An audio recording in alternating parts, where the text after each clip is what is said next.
Hey, welcome, folks, to Creating Cultures That Outperform with Terry and Frank. If you've been following our series on the human factors of leadership, you know we are covering the biological reasons why different human factors really matter. We have entered the talent era. This is the era where people are the most important tool in every company, and leaders are going to have to build the skills and competencies to manage the human infrastructure as effectively as they manage processes and technology. So each week, we're going to bring you a scientific basis for the different types of leadership that you should be employing. And we're here to help you grow. If you have questions, please put them in the comments, and Terry and I are happy to respond to them. Today, we're covering the biological reasons why caring leadership wins. And there is no question that caring leadership is the single most powerful thing that you have to employ because it is the gateway to all other good things that lie beyond caring. It opens that human connection up.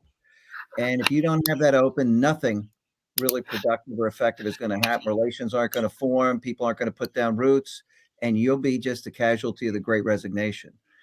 So, hi, I'm Frank Wander. I'm the founder of People Productive. We help companies and the people that work for them to thrive together. And we do that by allowing them and helping them to use the time, talent, energy of their people most effectively. Terry? Hello, and I'm Terri Mays. I'm a certified culture engineer with emphasis on helping companies bring out the best in their employees. Fantastic. And Terry did such an amazing job at Honda. Incredible. Hey, Marcelo, could you bring up the video, please? We're going to take a look at some of the human wiring here. We're going to watch a quick video, 60 minutes episode, and then we'll talk about it.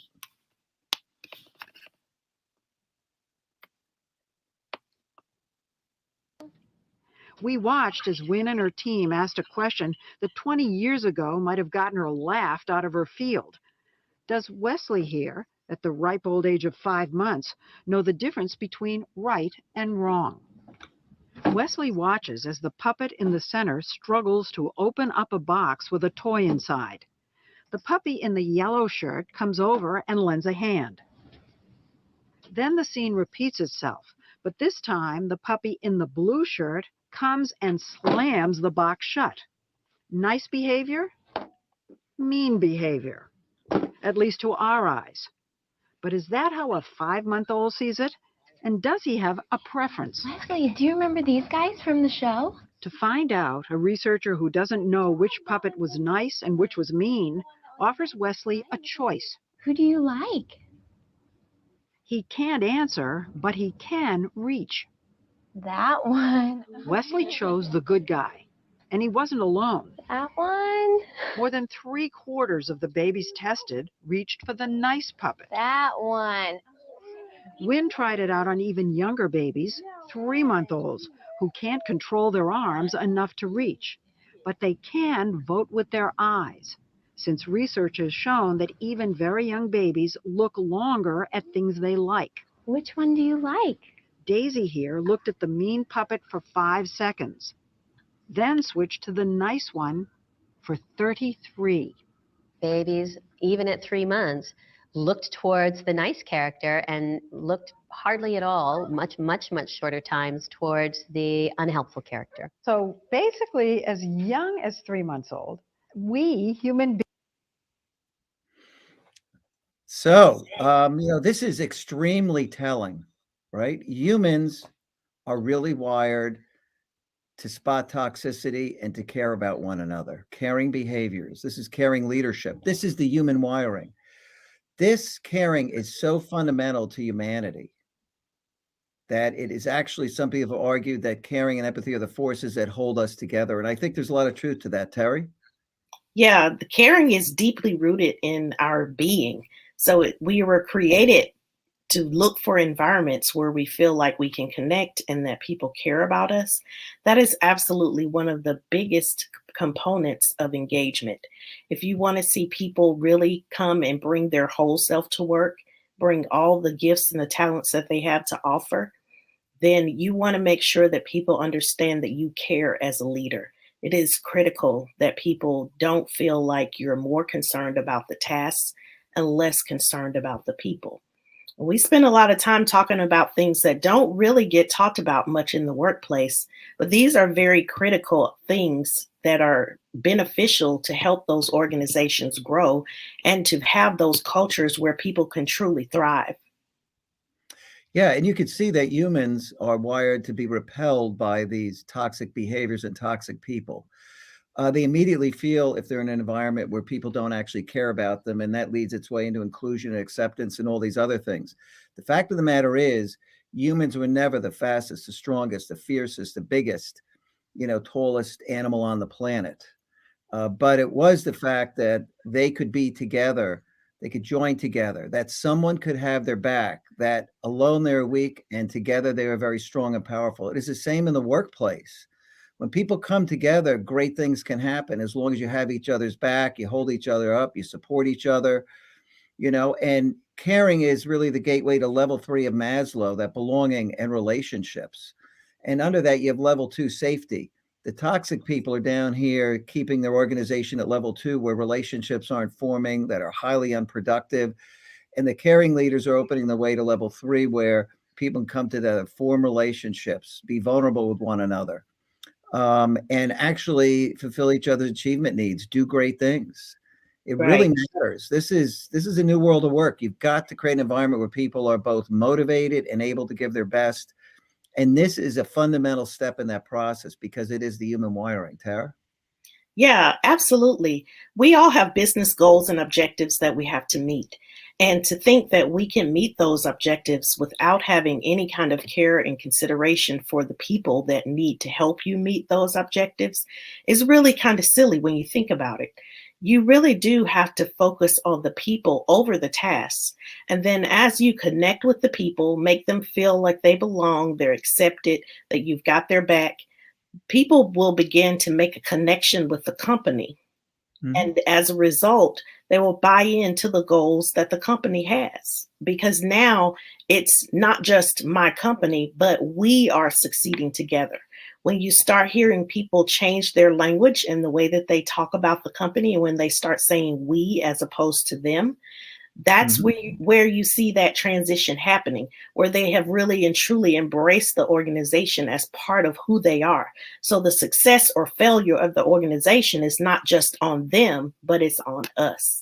And it's all Yeah. in the language. Right on. Hey, by the way, we have a question. How frequent are these non-caring behaviors and what impact do they have on the business? Well, the frequency is directly correlated to how toxic that environment is. You can have an incredible number of non-caring behaviors. And those workplaces are at the lowest level. People are completely disengaged or highly ineffective. And these non-caring behaviors obviously destroy the relationships since most value is created through, collaboration, sharing of ideas and thoughts, doing things together. They're highly destructive. And if you have a place that's toxic enough, it's the equivalent of somebody walking into, a room full of equipment and turning the power off because you're really powering down the entire human infrastructure when you have a toxic workplace. So, Tara? Right. Yeah. We've all been in those places where we've heard people say, well, that's not my job. Well, that's not my responsibility.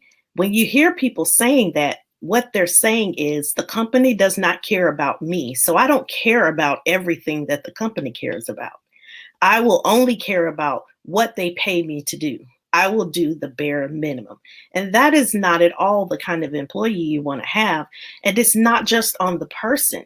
As a leader, you have to own the culture that's there and make sure that people feel connected to the company. So I think it's pretty frequent that we see those non-caring behaviors where people just, I don't think it's because they just want to be uncaring. They want to focus more on the tasks. And you cannot prioritize the work over the people. It just does not work in this world that we live in today. People have very high expectations for their company. For as a consumer, we've all been there. We've been in the drive-through line, and it takes longer than 10 seconds at the window, and we start fidgeting. We're looking around like, what is taking so long? Why can't they bring me my order? We have become so microwave in our expectations, that now we cannot wait. We don't want things to take a long time than we think they should. And all of that kind of plays out in the workplace as well. People get that same sense of fidgetedness. I'm making up words here, but they start to fidget and they start to get uncomfortable when they don't feel like their expectations are being met. So as a leader, you fully own that. You really do Yeah. have to understand what's important to that person so that you can meet their expectations. So Tara, we have a question for you. Yes. Are you saying that people leave bad managers and not companies? Absolutely. Think about the last time that Really? you changed a position.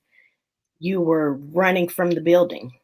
In most cases you have, and I shouldn't say that every case is that way, but the vast majority of the times when people leave companies, they're leaving because they feel like they cannot trust their leaders don't care, or their leaders don't care about what they care about.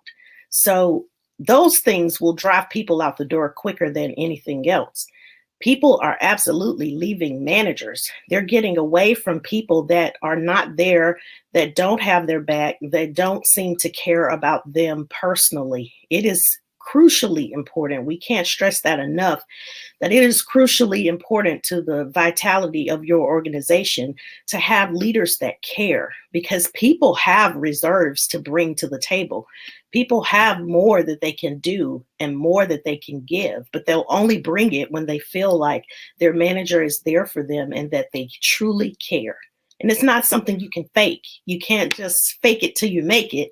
A lot of things in life we've done that with, but this caring Yeah, has to be genuine. It really does have to touch it people.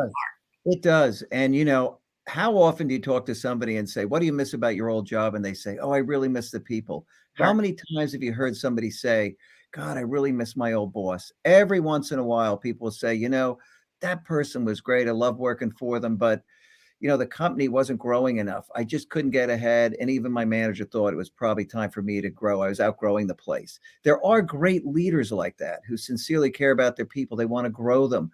They want to get to know them. They understand their career objectives. They're there to help them be successful. So if you really care about somebody, you're nurturing and growing them. That's your job. You're helping them get better. That's what a great leader is. Great leaders are coaches. They're growing their people. And if you're higher up, you're setting direction. There's other leadership things that people do. But at the end of the day, the people are the tool. You're really knitting them together. There's this social fabric of mind, threads of mind and motion. You weave this tapestry, and that's how the work gets done. You pull those people together, you help people build relationships, you make sure relationships matter in your place. So it's super, super important. Yes. It matters, right there. It matters. It really matters.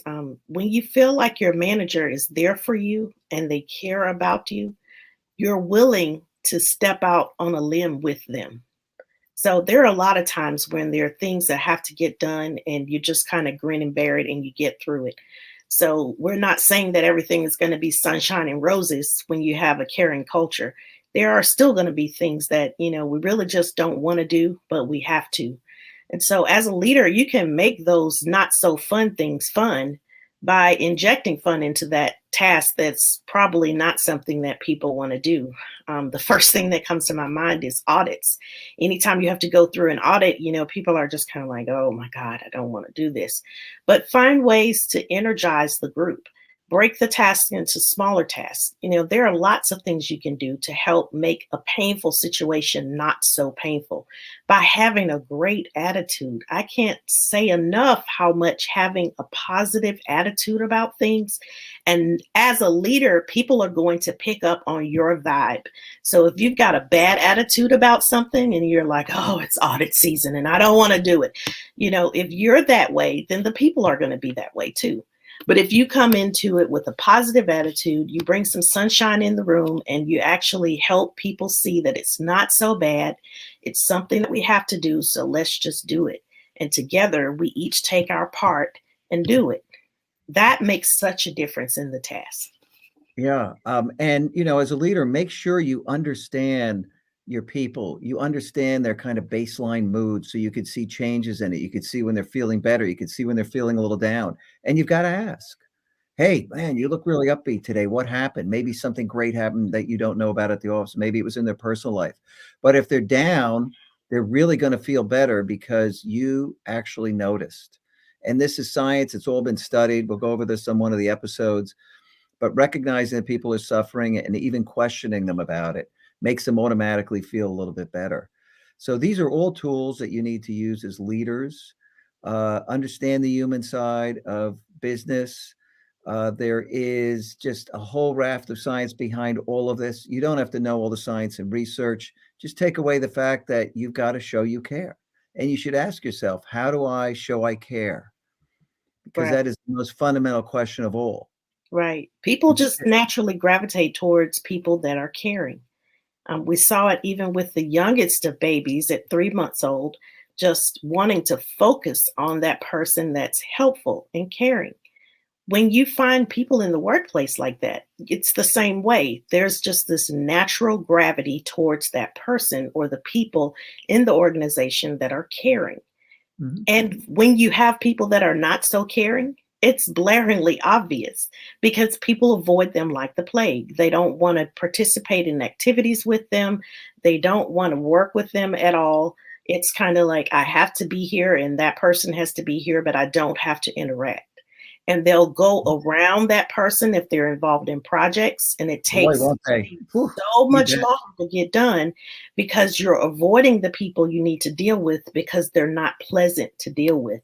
And so you wait till the very And last think minute, about that. Oh my God, you right? try to go around them, you try to ask someone else to get them to ask that person. All of those are symptoms that you've got a toxic person in your environment, and it's slowing down your progress, absolutely slowing down and making projects take longer than they need to because people can't work together.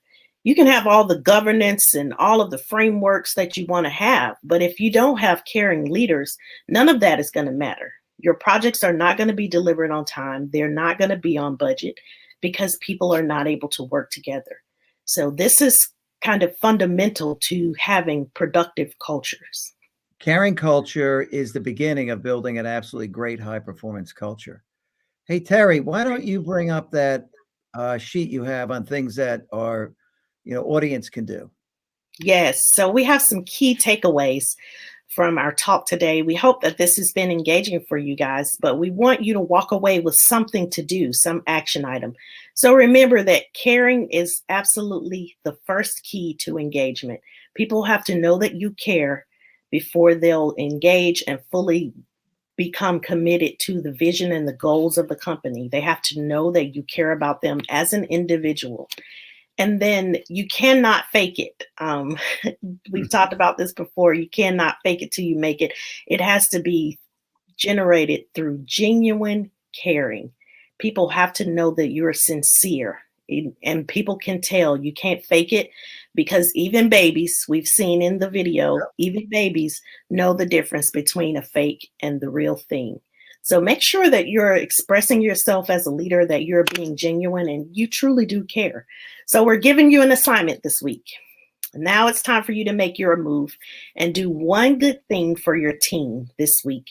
And then tell us about it.